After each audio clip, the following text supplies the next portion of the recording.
تو اس سے ہم دیکھتے ہیں کہ ہوا اس بہکاوے میں آ گئی، اور اس کا انڈرسٹینڈنگ ہونی چاہیے اپنے ہسبینڈ کے ساتھ، وہ میں سمجھتی ہوں کہ اتنی زیادہ نہیں تھی اس وقت، کیونکہ آدم نے بھی اسے بہت ہلکا لیا، اسے ایز اے ہیلپر یا اس کے ساتھ انڈرسٹینڈنگ آپس میں بلڈ کرنے کے لیے اس نے ہوا کو وہ وقت یا وہ ٹائم نہیں دیا۔ اور جب ابلیس آیا، اس نے یہ موقع ڈھونڈا اور اس نے اس سے بات چیت کی، اور اس کے اندر ڈاؤٹ آ گیا کہ کیا واقعی ہم نہیں مریں گے، کیا واقعی ہم اسے کھا کر جو ہے ہم خدا کی مانند بن جائیں گے، ہم نیک اور بد کو پہچان جائیں گے۔ تو اس طرح کی باتیں جب ابلیس نے اس کے دماغ میں ڈالی، اس کے اندر اس کو یہ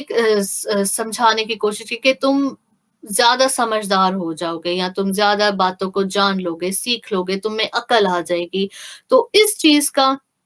ایک جو ڈر تھا کہ آدم نے مجھے اس طرح سے نہیں اپنایا، تو شاید اس طرح سے، اس بات سے وہ مجھے اپنا لے جب میں اسے بتاؤں گی کہ یہ پھل تو کھانے میں ہمیں عقل بخشنے میں خوب ہے۔ تو اس بات سے میں سمجھتی ہوں کہ ایک جو انسیکیورٹی ہوا کے اندر تھی، جو رشتہ اس سے یا جو سیفٹی سیکیورٹی اس کو اس کے شوہر سے نہیں ملی، اس نے کہا کہ شاید میں اس پھل کا استعمال کر کے اپنے ہسبینڈ کے لیے ایک اچھی مددگار یا ایک اچھی بیوی جو ہے وہ میں ثابت ہو جاؤں گی۔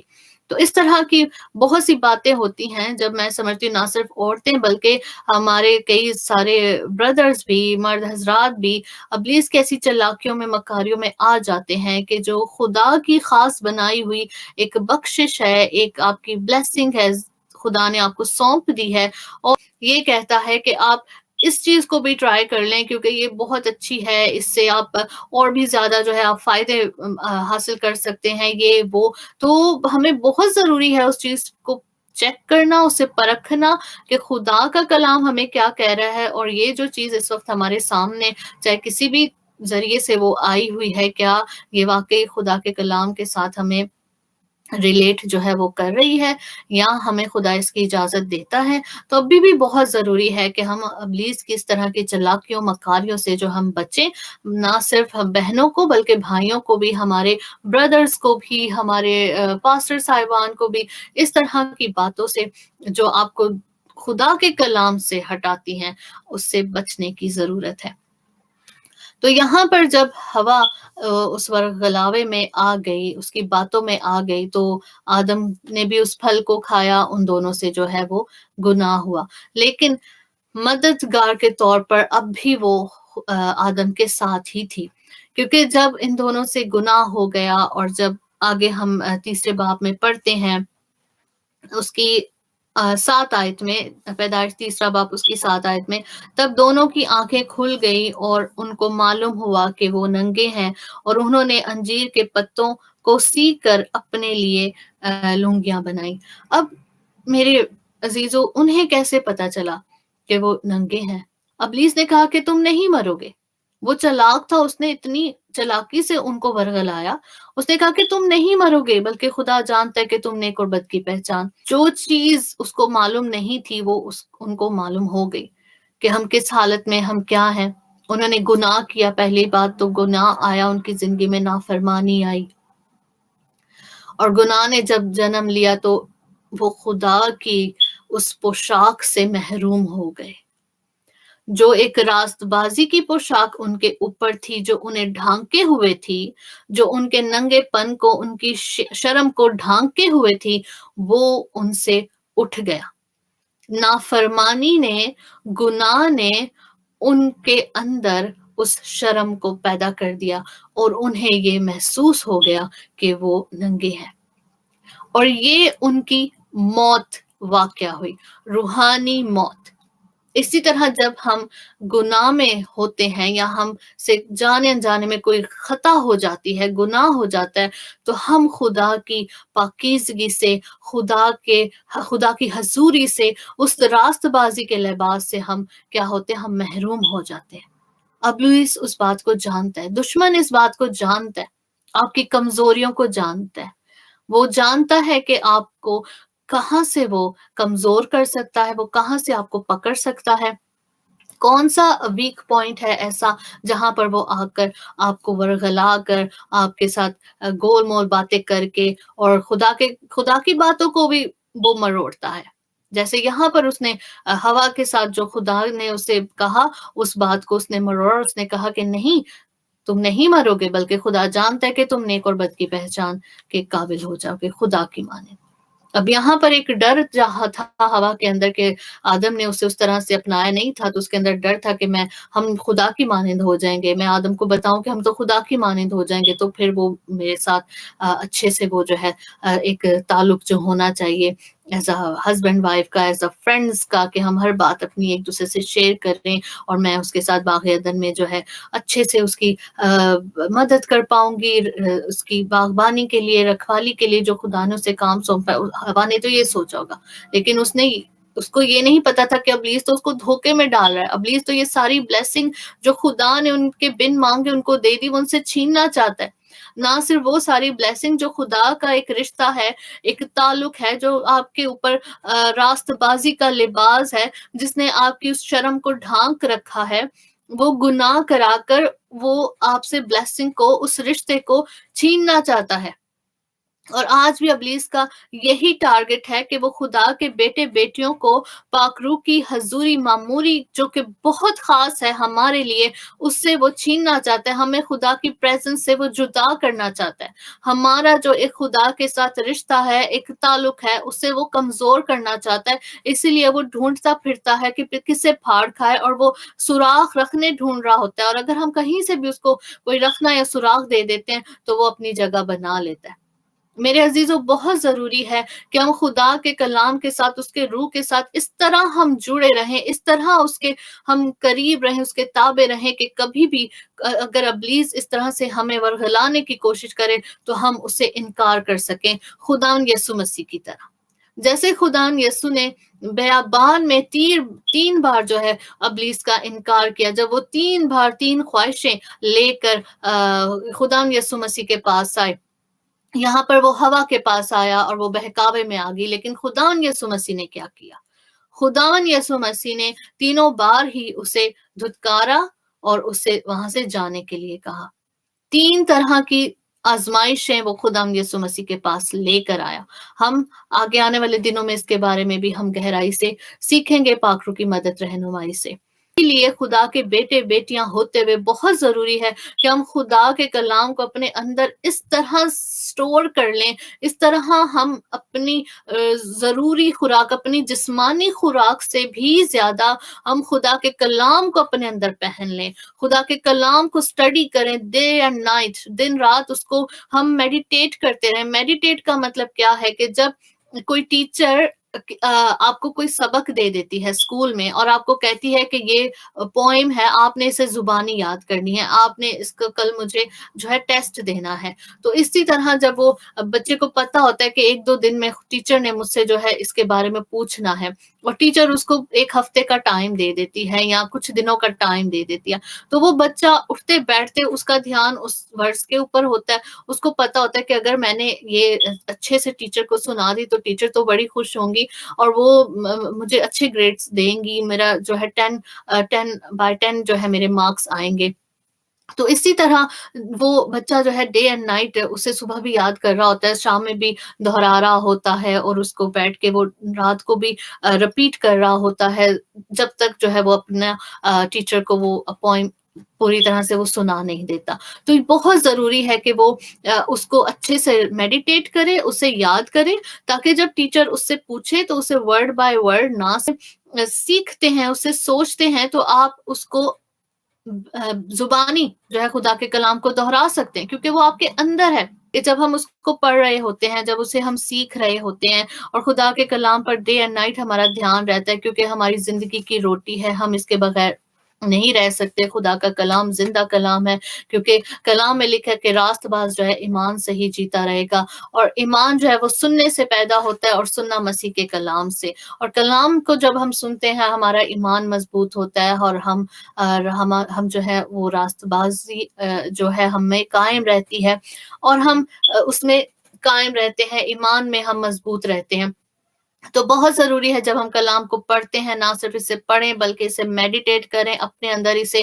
چبھائیں، ڈے اینڈ نائٹ جو ہے ہم اسے سوچیں، اس کی باتوں کو، اس کے وعدوں کو، خدا ان کے وعدوں کو لیں، کلام کی آیتوں کو اپنے اندر لیں، تاکہ جب بھی کہیں سے بھی ابلیس آپ کو بہکانے کی کوشش کرے یا آپ کو ورغلانے کی کوشش کرے یا خدا کے کلام کو ہی لے کر اسے گول مول کر کے آپ کے سامنے لے کر آئے، تو آپ یہ جان سکیں کہ یہ ابلیس بھی جو ہے خدا کے کلام کو جانتا ہے، اور اب یہ کلام میں سے ہی لے کر مجھے جو ہے وہ ڈبل مائنڈڈ کرنے کی کوشش کر رہا ہے، کیونکہ اس کا یہ کام ہی یہ ہے۔ اس نے یسوع کے ساتھ بھی جو وہ آیا تھا تب اس نے کلام کو ہی استعمال کیا، اس نے کہا کہ لکھا ہے کہ اپنے تہہ نیچے گرا دے، کیونکہ وہ اپنے فرشتوں کو حکم دے گا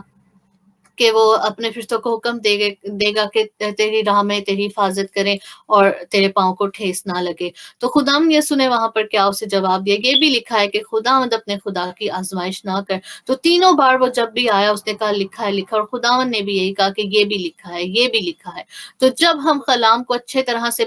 جان جائیں گے، اس کی ایک ایک ورس ہمیں پتہ ہوگی، اور پاک روح بھی ہمیں وقت پر آ کر وہ باتیں، وہ ورسز اور وہ جو اس کے وعدے ہیں وہ یاد دلاتا رہے گا، وہ چابیاں جو خدا نے ہمیں دی ہیں، اور وہ چابی کہاں پر ہے کلام میں، اور کون سی چابی کون سی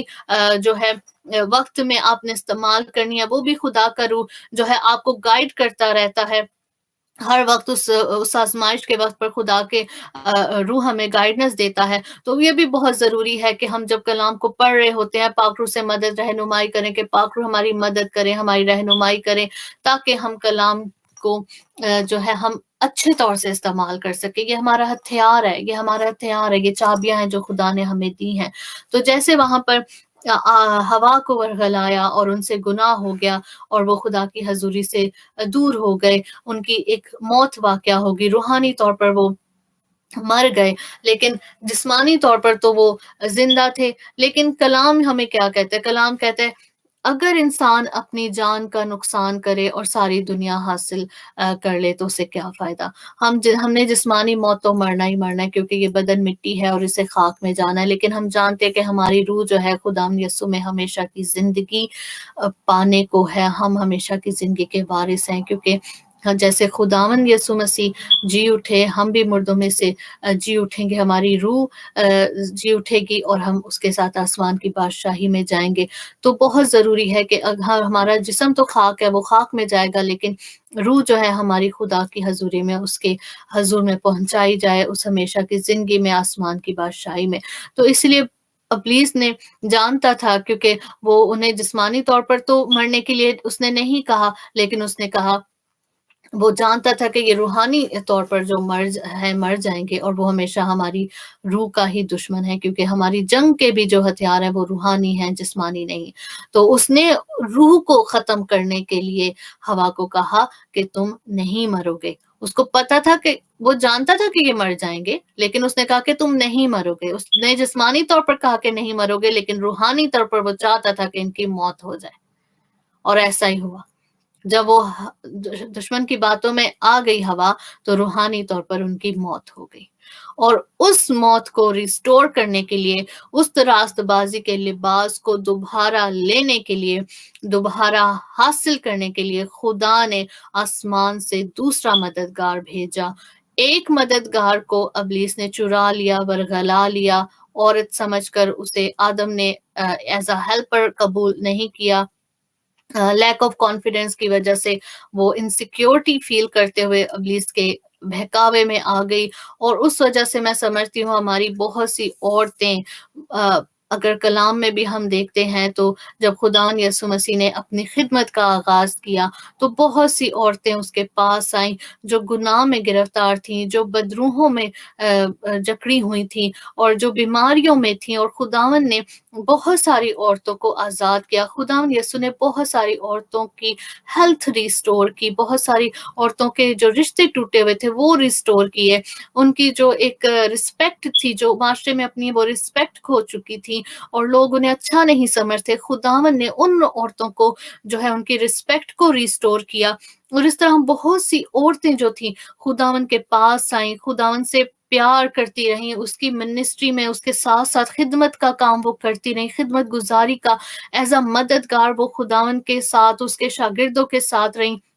کیونکہ جب بھی شاگرد اور خداوند یسوع مسیح کام کر کے آتے تو ان کی دیکھ بھال کرنا، ان کے کھانے پینے کا خیال رکھنا، وہ سب کام وہ عورتیں کرتی رہیں۔ اور ہم دیکھتے ہیں کہ صلیب پر بھی خداوند یسوع جب صلیب پر تھے تو وہاں پر زیادہ تر عورتیں ان کے ساتھ تھیں، اس دکھ کی گھڑی میں بھی عورتیں خداوند کو وہاں پر ان کے لیے رو رہی تھی، روتی تھی، اور خداوند انہیں کہتے تھے کہ اے یروشلم کی بیٹیوں، میرے لیے نہ رو بلکہ اپنی اولاد کے لیے رو اور واویلا کرو، کیونکہ جو ہر ایک کے ساتھ ایسا کرتے تو سوکے کے ساتھ کیا نہ کریں گے۔ تو خداوند کی ایک ایک بات جو ہے یروشلم کی بیٹیوں کو اس وقت بھی تسلی دیتی تھی اور اب بھی تسلی دیتی ہے۔ اب بھی بہت سی ایسی بیٹیاں ہیں، بہت سی ایسی بہنیں ہیں، بہت سی ایسی بیٹیاں جن کو اس طرح سے نہیں لیا جاتا، ان کی مدد کو اس طرح سے اپریشیٹ نہیں کیا جاتا، ان کے کاموں کو، ان کے ہارڈ ورک کو اس طرح سے اپریشیٹ نہیں کیا جاتا جس طرح سے کرنا چاہیے، اور وہ اس لیے انسیکیورٹی فیل کرتی ہیں،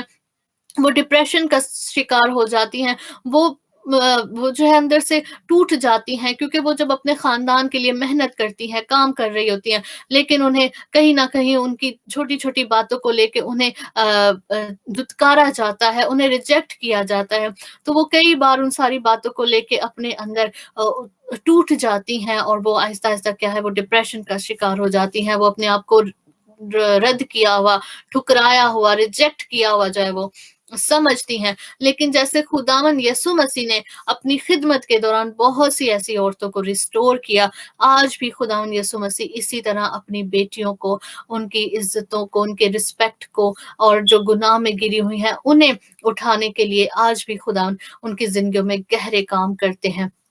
آج بھی خداوند اپنی ان بیٹیوں کو ریسٹور کر رہے ہیں، ہاللویا۔ اور میں خداوند کا شکر ادا کرتی ہوں کہ آج بھی بہت سی بیٹیاں خداوند کی خادمائیں جن کے میں کلام سنتی ہوں، پاسٹر مونیکا فرام کینیڈا، ان کے کلام سے میں بہت برکت پاتی ہوں، اور ایک ہماری اپوسٹل کیتھرین ہے جو خداوند کا کام بڑے زور سے کر رہی ہیں، اور خداوند ان کو دنیا میں ہر جگہ جو ہے وہ استعمال کر رہا ہے۔ اب تک ان کی منسٹری آئی تھنک 4 ایئرز ہو چکے ہیں، لیکن بہت سی دنیا کے کئی سارے ملکوں میں، شہروں میں وہ جا کر خداوند کی منادی کر چکی ہیں۔ تو اس کے لیے میں خداوند کا شکر ادا کرتی ہوں ساری گواہیوں کے لیے، اور میرے ساتھ ایسی بہت سی بہنیں ہیں، خداوند کی بیٹیاں ہیں جو مشکل حالاتوں سے نکل کر آج خداوند کے لیے وہ تیار ہیں، اور نہ صرف وہ خود تیار ہیں بلکہ وہ آگے اپنے گھرانوں کو تیار کر رہی ہیں، آگے اپنی اور بھی بہنوں کو جو ہے خداوند کی بیٹیوں کو وہ تیار کر رہی ہیں، انہیں مضبوط کر رہی ہیں۔ تو میں خداوند کا شکر ادا کرتی ہوں کہ خداوند اپنی دلہن کو جو ہے وہ تیار کر رہا ہے، کیونکہ وہ اپنی دلہن کو جلد لینے کے لیے جو ہے وہ آنے کو ہے۔ اور میں اس کا سیکنڈ جو پارٹ ہے وہ میں اس ٹاپک پر بناؤں گی کہ خدا نے جو ہے ہوا کو کیا حکم دیا، آدم کو جو حکم دیا، اور اس کے بعد ابلیس کو جو حکم دیا، مطلب انہیں جو سزائیں ان کے لیے ٹھہرا دی گئیں وہ کیا تھیں، اور وہ کیسے ہوئیں، اور ان کے جو گہری باتیں ہیں، جو بھید ہیں، ان کے بارے میں ہم جانیں گے، اور آگے ہم اس کو سیکھیں گے۔ خداوند کی پاک حضوری میں آپ لوگوں کے ساتھ اسے شیئر کروں گی، اور ہم اس سے سیکھیں گے اور برکت پائیں گے۔ میں ایمان رکھتی ہوں کہ میری بہت ساری بہنیں جو ہیں اس کلام سے انہوں نے جو ہے ہمت اور تسلی پائی ہوگی کہ خداوند آپ کے ساتھ ہے، آپ مددگار ہیں۔ اگر کوئی بھی آپ کے کام کو، ہارڈ ورک کو اپریشیٹ نہیں کرتا، آپ کے ہسبینڈ یا آپ کے ان لاز یا اور ارد گرد کے لوگ، تو خداوند آپ کے ہر ایک کام کو، آپ کے ہر چھوٹے سے چھوٹے کام کو جو اپنے گھر میں رہتے ہو، اپنے خاندان کو پالنے کے لیے آپ کرتی ہیں، روتی ہیں، ان کے لیے دعائیں کرتی ہیں، ان کے لیے آپ اس رخنہ میں کھڑی ہو جاتی ہیں، اور ابلیس کا مقابلہ کرتی ہیں، اور اپنے خاندان کو ہر روز خدا کے لہو میں کور کرتی ہیں، خدا کے خوف میں چلتی ہیں، خدا سے محبت رکھتی ہیں، آپ لوگوں کی فکر کرتی ہیں، لوگوں کے لیے دعا کرتی ہیں، جو لوگ نہیں بھی جانتے آپ ان کے لیے بھی پریئر کرتی ہیں، اور ان کے لیے خداوند کا رحم فضل ان کے لیے مانگتی ہیں۔ تو خداوند آپ کی اس ہر ایک محنت کو جو ہے جانتا ہے، وہ دیکھتا ہے، اور اس کا وہ پھل آپ کو دینے میں زوراور ہے، اس کا ریوارڈ خداوند آپ کو دینے میں قادر ہے۔ ہاللویا۔ تو میں خداوند کا شکر ادا کرتی ہوں، آپ